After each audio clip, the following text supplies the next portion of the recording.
Ties between the U.S. and Turkey, longtime NATO allies, are deeply strained. The U.S. hopes to get an American pastor out of jail in Turkey. The Turks accuse the U.S. of harboring Fethullah Gulen, an exiled cleric whom Turkey blames for a failed coup. In addition, there are Syria, Russia, and internal issues. Amna Nawaz spoke with Turkey's President Recep Tayyip Erdogan earlier today, but first she has some background. The decades-old alliance is now under increasing tension. One flashpoint, the fate of American evangelical pastor Andrew Brunson, held for nearly 2 years in Turkey. He was swept up in the crackdown after the July 2016 coup attempt against Erdogan.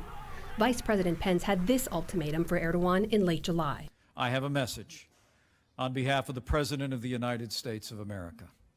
Release Pastor Andrew Brunson now, or be prepared to face the consequences. President Trump levied sanctions on Turkey, and Ankara responded in kind. The dispute accelerated the decline of the Turkish lira. It's lost 40% of its value this year. Yesterday, Erdogan clearly had Mr. Trump's economic policy front of mind. None of us can remain silent to the arbitrary cancellation of commercial agreements, the spreading prevalence of protectionism, and the use of economic sanctions as weapons, because the negative effects of these twisted developments will eventually affect all of us. Erdogan became prime minister in 2003. Then in 2014 and again this year, he was elected president, a position he's converted into Turkey's preeminent power center. One major challenge to his government, the grinding war in Syria that has forced more than 3 million refugees across Turkey's southern border. Tens of thousands more were sure to follow if Syria's Assad regime, backed by Russia, made an all-out assault on Idlib province in northwest Syria. It's the last major stronghold of Islamist and rebel fighters. But Erdogan struck a deal last week with Russian President Vladimir Putin to forestall that attack. We believe that Turkey cleared the way for peace and political solution in Syria, especially in the Idlib province. Our goal is to clear the Syrian territory, all the way from Manbij to the Iraqi border, from terrorist presence. That broad reference to terrorist presence also refers to America's Kurdish allies in Syria, one more flashpoint between allies. Ankara considers the so-called YPG and its political wing, the PYD, to be terrorists allied to Turkish separatist Kurds. U.S. forces are training, equipping, and fighting alongside the Syrian Kurds to defeat ISIS. I sat down with President Erdogan earlier this afternoon. Mr. President, thank you so much for making the time to speak with us. Thank you. I want to begin by asking you about Syria. Last week, you signed an agreement with Russia, specifically with regard to Idlib, the last rebel stronghold in Syria. And as part of that agreement, you pledged that all radical terrorist groups would be removed from Idlib by October 15th. I wanted to ask you how you begin to figure out who is a radical terrorist. Bu konuda emniyeti Rusya. As to who those groups are, we had already identified those groups together with Russia anyways. We already know who they are. With our intelligence organization in Turkey, we are now working towards that. As we speak, things are progressing well. It is about removing heavy weapons from that region. As we do that, the people of Idlib, living in Idlib, will again have peace. There was a time you advocated for regime change in Syria. And it's fair to say that you've had a bit of a policy shift when it comes to Syria. Last week, you signed this agreement with Russia. Yesterday, in your speech at the United Nations, you hailed the alliance with Russia in working towards efforts in Syria. Russia is the chief backer of Bashar al-Assad. So is it fair to assume that you believe Bashar al-Assad has won the war in Syria? Şu anda tabii biz eğer Rusya'ya böyle bir If we were to create such a suspicion against Russia, that would be a wrong thing to do. The Assad regime has never been an interlocutor for us because as Turkey, we don't recognize Assad. As Turkey, our interlocutor is the people of Syria, and they are our brothers and sisters. We have to come up with a result as soon as possible. We are now working on two things. First is preparation of the Constitution, and second is a political process and opening up the political process to the people of Syria, because the people of Syria expect the political process to become functional as soon as possible, and for that process to be functional, a constitution is needed. I'd like to ask you about the relationship between America and Turkey.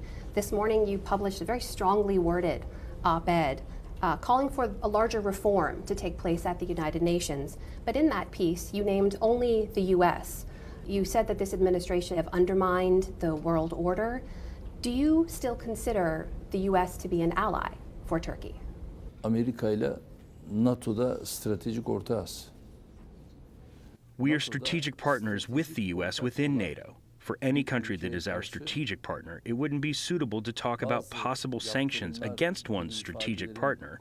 And so far, Turkey has always fulfilled its duties of being the strategic partner, and we will continue to do so. We are together with them under NATO, we act with them under NATO, and Turkey has always been the country that has defended the outposts of NATO. And, interestingly, imagine you intervening in Raqqa, and while doing that, imagine you don't work with your strategic partner, but with a terrorist organization instead. Who are those terrorist organizations? The PYD and YPG, who happen to be the extensions of the PKK terrorist organizations. This is what we told the U.S. We said, you're not doing the right thing. Now, seeing our strategic partner working hand in hand with those terrorist organizations is something we could not accept. We had a hard time accepting. And now, as far as the U.S. is concerned, do you know how much weapons the U.S. sent to the north of Syria? More than 18,000 big truckloads of ammunition and weapons were sent. Who will those weapons be used against? Because those are places which are closest to our border. And there was this terrorist corridor there, and we took it apart. Now think of our strategic partner engaging in such acts. That is sad for us to see. It's wrong.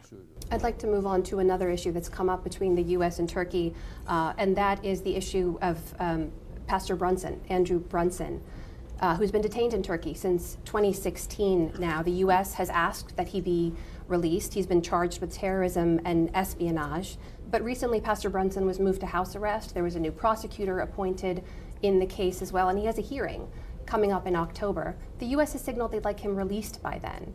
Would you intervene to release Pastor Brunson, an American citizen, back to the U.S.? Uluslararası hukukta siyasi baskı ile Now, in international law, using political pressure to free those people who are convicted or detained, would that be possible under international law? As a journalist, have you ever seen this?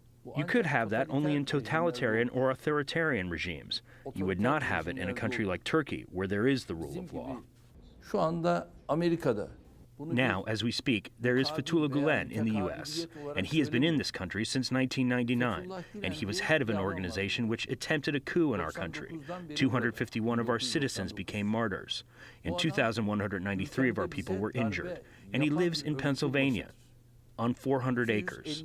Now, we asked for him. We asked for extradition, and we signed all the necessary documents and paperwork. They could have deported him with an administrative decision, but unfortunately, the U.S. did not extradite him. Are you saying that if the U.S. agrees to extradite Gulen back to Turkey, that you would then release the Americans who are in custody in Turkey right now? Şimdi bakın ne dedim, bir mütekabiliyetten bahsetmiyorum. Now, I told you I am not talking about any reciprocity. I'm talking about law, rather. Fethullah Gulen is not part of a judicial process right now. It's just that he's living like a sultan on 400 acres. Brunson, though, is an entirely different situation.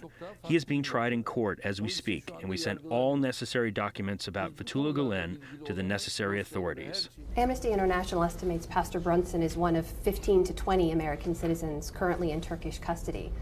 Is that correct? Yani o sayıyı The number bulmaz. cannot be that high. Do you know how many American citizens are currently in Turkish custody?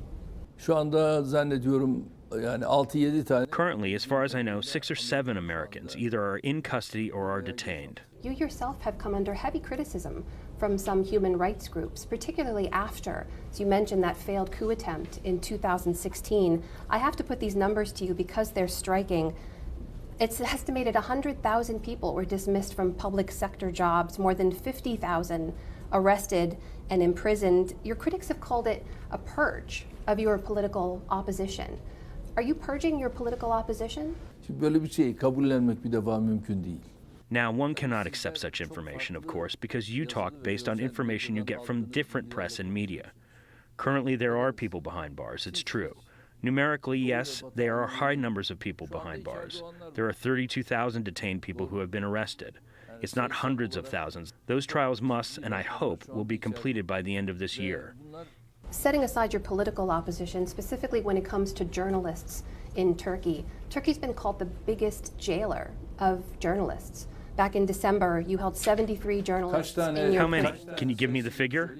In December, the figure was 73 journalists who were held in prisons, which was more than any other country. That was according to the Committee to Protect Journalists. Bu söylediğiniz şeyler hepsi yanlış. All of these things you have said are wrong, and the sources are not right.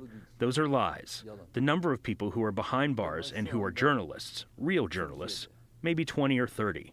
Some of these people have committed terrorism crimes, but they have badges of journalists. We're not talking about actual and genuine journalists here.